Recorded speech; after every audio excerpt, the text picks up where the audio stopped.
Sandra Day Treasure Bubate. Million. If you're new here, welcome to the family. Please take a quick second right now to subscribe and tap the notification bell for alerts so you never miss a new show. And also don't leave without engaging. Drop a comment answering my question of the day at the end of the video and also tell me where you're tuning in from. And if you want to go deeper, I invite you to also join our channel membership. That's where the deeper dives live. Yes, the exclusive analysis that you won't find on a public timeline and a community of people who aren't just watching history happen, but are building what comes next. Explore the membership tiers and join us. Finally, we are now on Telegram, WhatsApp, and Substack. Search for Pandagenius there or click on the link in the description box to join us so you never miss a beat.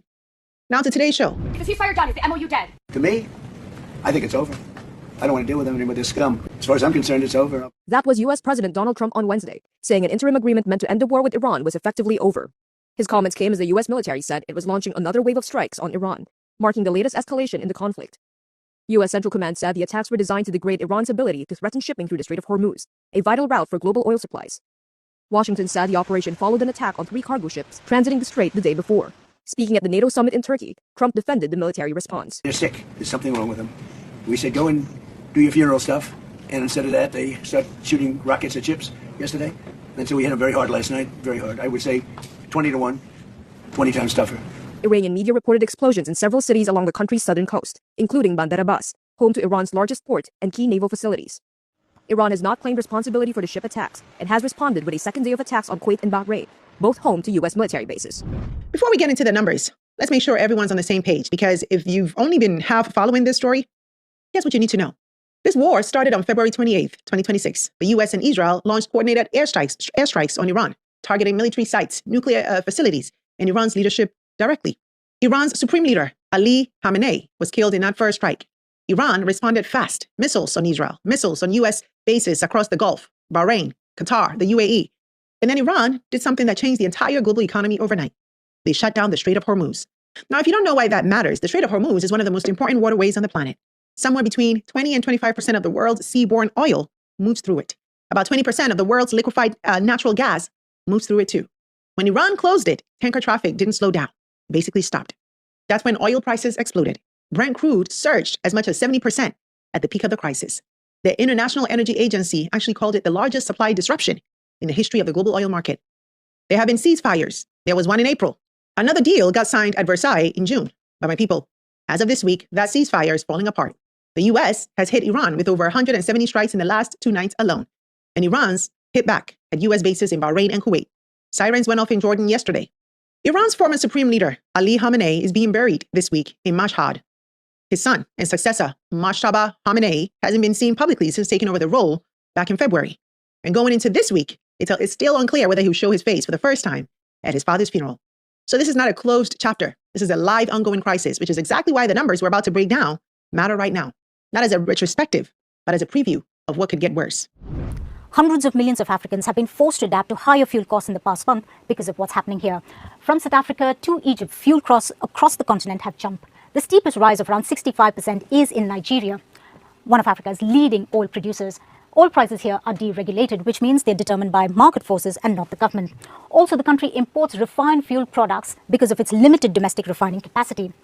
Now, governments are announcing energy-saving measures. In Zimbabwe, they are increasing the amount of ethanol in petrol from 5 to 20%. Others, like South Africa, are reducing taxes on fuel. Now, in Ethiopia, this is what we are seeing. People waiting for hours to fill up. Now, the country imports all its fuel from the Gulf and has begun rationing petrol as shortages hit supplies, and diesel supply has nearly halved. So now let's get into the receipts, because everybody covered the war, but almost nobody covered this. According to a food security and economic analysis that looked specifically at diesel prices across 42 African countries, here's what actually happened between January and June of this year. While Brent crude was spiking 70%, the average diesel price across those 42 countries only rose by about 25%. Now, let that land for a second. Global oil up 70, African diesel up 25. On the surface, that almost sounds like good news, like the continent absorbed the shock better than the rest of the world. But my people, averages lie, yes. And this average is hiding 42 completely different stories. Let's start with the countries that got hit the hardest. Nigeria, diesel reportedly up 86% in local currency. And that's the worst of any country in the data set. Right behind Nigeria, you have Tanzania, Ethiopia, Lesotho, and Liberia. All of them saw increases well above 50%. Now flip it. Algeria, Angola, Burkina Faso, Cameroon, Niger, Sudan. According to that same analysis, diesel prices in these countries barely moved. Some of them stayed essentially flat the entire time. Same war, same global oil shock hitting the exact same continent at the same time, and yet One country's pump prices moved 86%, and another country's didn't move at all. That's not a small gap. That's not rounding error. That's 42 different economies responding to the identical global event in completely different ways. So here's the question that this data forces us to ask. If it's the same war and it's the same barrel of oil, what's actually explaining the gap? So here's the answer that the data actually points to, and it's not the one that most people assume. It's not really about who produces oil and who doesn't. It's not simply geography. According to that same analysis, the real difference comes down to something much more specific: domestic fuel pricing policy. Whether a government subsidizes fuel or let the market set the price. How much foreign exchange a country actually has in reserve. How much fiscal room a government has to absorb a shock before it reaches ordinary people at the pump. In other words, the war was the same for everybody, yeah. What was different was what each government was actually equipped to do about it. Now, before we go any further, I want to be fair to the data here, because receipts before verdicts means we don't get to cherry pick the story that's easiest to tell. Take Malawi. Now, on the surface, Malawi looks like another casualty of the Iran war. Diesel prices rose sharply. But according to the analysis, most of those increases actually started back in October of 2025 and January of 2026, months before the Strait of Hormuz was ever closed. That was Malawi unifying its exchange rate and correcting a domestic pricing gap that had nothing, absolutely nothing to do with Iran. The war added pressure on top of that afterward, but it didn't start the story. So Malawi is a reminder that not every price spike we see right now is Tehran's fault or Washington's fault. Some of it is homegrown, and we have to be honest enough to tell the difference. And that's exactly why this matters, because once you take Malawi out and look at the rest of the data clearly, the pattern holds. The countries that got hurt the least were not necessarily the richest or the biggest oil producers. They were the ones whose governments had already built in some kind of shock absorber, reserves, subsidy systems, fiscal space before the war ever started. The countries that got hurt the most were the ones caught without that cushion. So my people, this is the real headline. It was never just an oil story. This was a stress test, and it revealed in real time, country by country, who actually built sovereignty into their economic policy and who didn't. Personally, wasn't shocked to hear the turnaround of the peace deal because we've lived within this uncertainty for the past months, and only Trump who knows when he's going to cease fire, or probably only Iran knows when they're actually going to cease fire. Talking about the volatilities and how it impacts operations as far as revenue is concerned is the fact that it is a bit easier when prices are moving up, but when prices are going down, it's a bit deadly, not only to the OMCs, but to the BDCs as well. So imagine going by for, at a higher price within a window, and you wake up and the next window price have gone up. You've locked the price. And you can talk about hedging and all those stuff. I mean, with the retail business, it's a bit difficult to hedge and so on and so forth. Now, here's why none of this is just a history lesson. Because remember, this war isn't over. It reignited this week, which means the real question isn't just who got hurt during the first shock. It's who's still sitting exposed if this thing gets worse. And that's where Ethiopia becomes the case to watch. Ethiopia doesn't produce its own crude oil. The country sources the vast majority of its refined fuel from the UAE, Saudi Arabia, and Kuwait, meaning Ethiopia's fuel supply runs directly through the same Gulf corridor that this war keeps disrupting. That's not a one-time hit. That's structural exposure that doesn't go away when the ceasefire holds for a few weeks. And Ethiopia is not alone. Broadly speaking, East and Southern Africa remain heavily dependent on imported fuel from the Gulf, which means if the Strait of Hormuz shuts down again the way that it did in March, this is the part of the continent that feels it first and feels it worst. Now, there's a response building. There are discussions underway about expanding refining capacity in East Africa. A proposed regional refinery project by Dangote Refinery that, if it actually gets built, could reduce that Gulf dependency and strengthen energy resilience along the Indian Ocean coast. Just last week, Dangote confirmed the site, Lamu Island, off Kenya's coast. Now we're talking about a $17 billion, 700,000 barrel a day refinery, which would be his biggest investment outside Nigeria, designed to supply Kenya, Ethiopia, Uganda, Tanzania, South Sudan, and the wider region. Soil testing and engineering work are already underway. No construction start date is locked in yet, but this isn't a rumor anymore. It's real money moving in a real direction. Now, analysts are warning, they're sounding the alarm, that this crisis is exposing how deeply tied Africa's economic future still is to systems that it doesn't control, and that the real move right now is building domestic capacity and diversifying partnerships, not just riding out the next shock. That refinery story, what it would actually take to build it, who's backing it, that's a full episode on its own, and we're going to come back to it. But here's what I want you to sit with today. The Iran war didn't create Africa's fuel dependency, just made it visible. And the next time a war anywhere in the world shuts down a strait on the other side of the planet, the question won't be whether Africa gets hit again. It'll be whether anything changed between now and then. Now let's talk about the Dangote refinery, because if you've been watching this show, you know that we spent a lot of time covering this refinery, and for good reason. The Dangote refinery is the largest single-train refinery in the world, 650,000 barrels a day sitting outside Lagos. For decades, Nigeria pumped its own crude oil out of the ground and then turned around and imported refined fuel back in at a premium, sending billions of dollars out of the country every single year just to buy back a processed version of its own resource.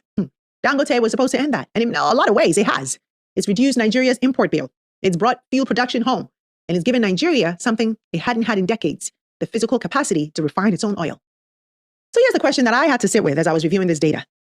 If Nigeria has its own refinery, if it's not dependent on the Gulf, not dependent on imported fuel the way that Ethiopia is, why did Nigeria post the highest diesel price increase of all 42 countries in this data set? 86%, higher than countries that import all of their fuel. How does that make sense? Well, here's the answer. And my people, this is important because it complicates the story in a way that we have to be honest about. Back in 2023, Nigeria made a deliberate policy choice. It fully removed its fuel subsidy. Pump prices in Nigeria are no longer set by the government, you see. They're set by the market.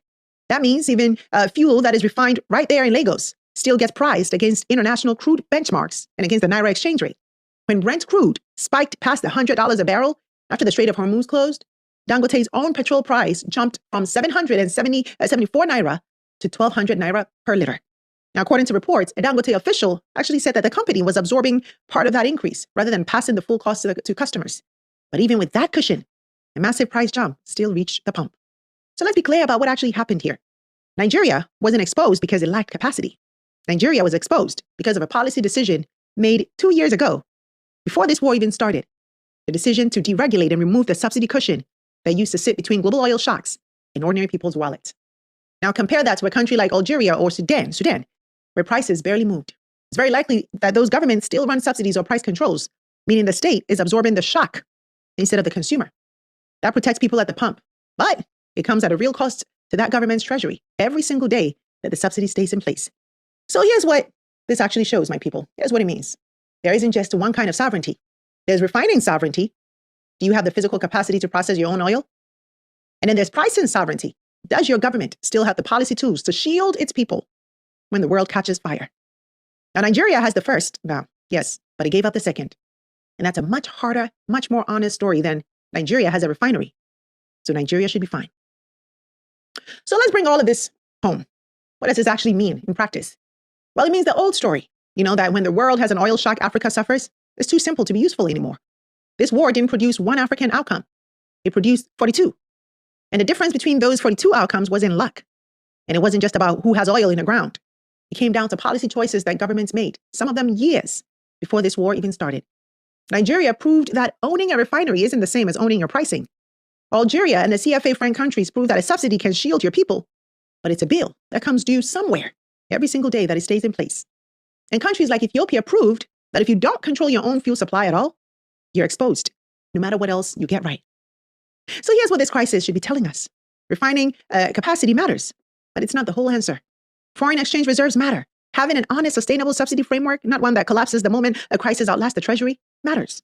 And diversifying who you depend on for fuel, the way the Lamu refinery is attempting to do for East Africa, matters just as much as what you do with the fuel once you have it. None of that is a finished formula. It's a direction.